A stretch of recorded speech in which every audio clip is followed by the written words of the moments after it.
রাজ্যের দক্ষিণ দিনাজপুর জেলার গ্রাম পঞ্চায়েতে আশাকর্মী নিয়োগের নতুন বিজ্ঞপ্তি প্রকাশিত হয়েছে। বিজ্ঞপ্তি অনুসারে কোন কোন ব্লকে রিক্রুটমেন্ট ছাড়া হয়েছে, এর জন্য কি যোগ্যতার প্রয়োজন রয়েছে, সমস্ত ডিটেলস তথ্য থাকছে আজকের এই ভিডিওটিতে। ভিডিওটির সঙ্গে থাকুন, ভালো লাগলে লাইক করুন, চ্যানেলে প্রথমবার হলে সাবস্ক্রাইব করে পাশের বেল আইকনটিকে অবশ্যই বাজিয়ে রাখুন। তো চলুন ভিডিওটিকে শুরু করা যাক। তো বন্ধুরা, অনস্ক্রিনে দেখতেই পাচ্ছেন নোটিফিকেশন পাবলিশড হয়েছে পশ্চিমবঙ্গ সরকার মহকুমা শাসকের করণ গঙ্গারামপুর মহকুমা দক্ষিণ দিনাজপুর, অর্থাৎ গঙ্গারামপুর ব্লক থেকে এই নোটিফিকেশন পাবলিশড হয়েছে 16/6/2025 তারিখে, যার মেমো নাম্বার এখানে শো করছে। এখানে বলা হচ্ছে চুক্তির ভিত্তিতে পঞ্চায়েত এলাকার নির্দিষ্ট গ্রামসমূহে আসা শূন্য পদের জন্য নিয়োগ করা হচ্ছে। এবার আমরা নিচের দিকে দেখে নেব এর ডিটেলস বিষয়গুলো। এখানে বলা হচ্ছে 3টি ব্লকে এই আশাকর্মী নিয়োগ করা হচ্ছে। 3টি ব্লক গঙ্গারামপুরের কি কি ব্লক সেটা দেখব।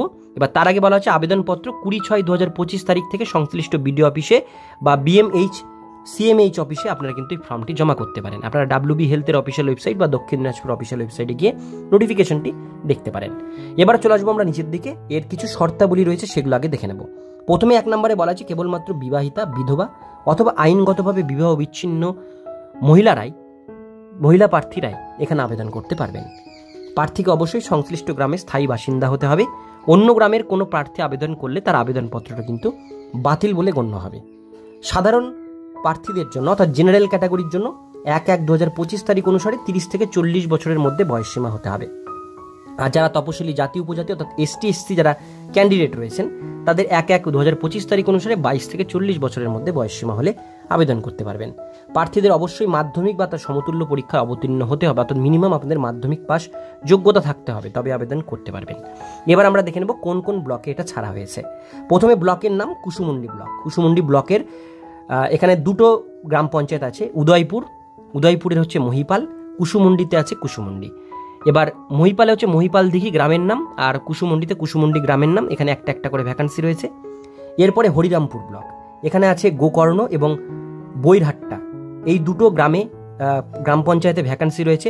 গোকর্ণতে আছে চহটপুর এবং জগদালা, এই 2টো যে গ্রাম রয়েছে এই 2টো গ্রামে একটা একটা করে ভ্যাকান্সি রয়েছে।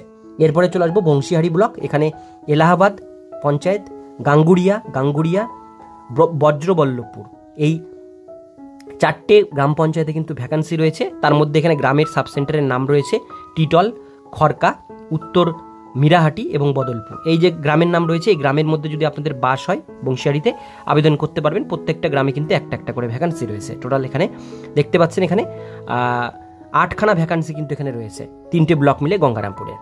তো যারা আবেদন করতে চান অবশ্যই খুব তাড়াতাড়ি আবেদন করবেন। এখানে বলা হয়েছে এলাকার বাসিন্দা হিসাবে ভোটার কার্ড লাগবে, রেশন কার্ড লাগবে। এই 2টো ছাড়া কিন্তু কোনো নথি এলাকার বাসিন্দার প্রমাণপত্র হিসাবে গ্রহণ করা হবে না বলা হয়েছে। Voter card, ration card must থাকতেই হবে বাসিন্দার প্রমাণপত্র হিসাবে। এরপরে বলা হচ্ছে আবেদনপত্রে নিম্নলিখিত প্রতিলিপি আপনাদের জমা দিতে হবে। কি কি ডকুমেন্টস লাগবে দেখে নিন। এখানে আপনাদের জন্মের প্রমাণপত্র হিসেবে মাধ্যমিকের অ্যাডমিট কার্ড বা সার্টিফিকেট দেবেন, মাধ্যমিকের মার্কশিট সার্টিফিকেট দিতে হবে, ভোটার ID, রেশন কার্ড, এর সঙ্গে আধার কার্ড, যাদের কাস্ট আছে তারা কাস্ট সার্টিফিকেট দেবেন, 2 কপি নিজেদের সই করা ফটো দিতে হবে, পাসপোর্ট সাইজের কালার ফটো। বিবাহিত মহিলাদের ক্ষেত্রে আপনাদের কিন্তু ম্যারেজ সার্টিফিকেট লাগবে, আর যাদের ডিভোর্সি তাদের ডিভোর্সি কোর্ট কেসের কাগজ লাগবে, এবং ডেথের ক্ষেত্রে হাজব্যান্ডের ডেথ সার্টিফিকেট লাগবে। এই 3টে জিনিস কিন্তু মাথায় রাখবেন, এগুলো কিন্তু আপনাদের দিতে হবে। এবার আপনারা যদি গ্রেড 1 গ্রেড 2 স্বনির্ভর দলের সদস্য হন সেক্ষেত্রে আপনারা অগ্রাধিকার পাবেন, আর সেক্ষেত্রে আপনাদের কিন্তু কাগজ অবশ্যই দেখাতে হবে, প্রুফ আপনাদের দেখাতে হবে। এবার বলা হয়েছে চূড়ান্ত নিয়োগ, মাধ্যমিকের আপনারা যে নাম্বার পেয়েছেন সেই নাম্বারের উপর 90% ক্যালকুলেশন করা হবে, সেই নাম্বারের উপরেই মেরিট লিস্ট বেরোবে।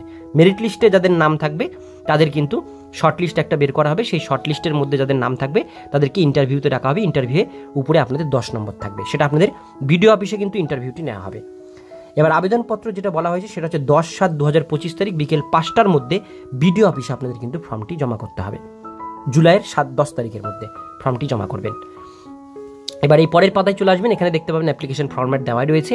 এখানে রয়েছে বেশ 3টে পাতার ফর্ম, এই ফর্মগুলো প্রিন্ট আউট করে নেবেন, আমি PDF এর লিঙ্ক ডিসক্রিপশন বক্সে দিয়ে দেবো। এর সাথে রিলেভেন্ট ডকুমেন্টস অ্যাটাচ করে ছবি দিয়ে খামে ভরে সেটা কিন্তু বিডিও অফিসের বক্সে গিয়ে জমা করবেন।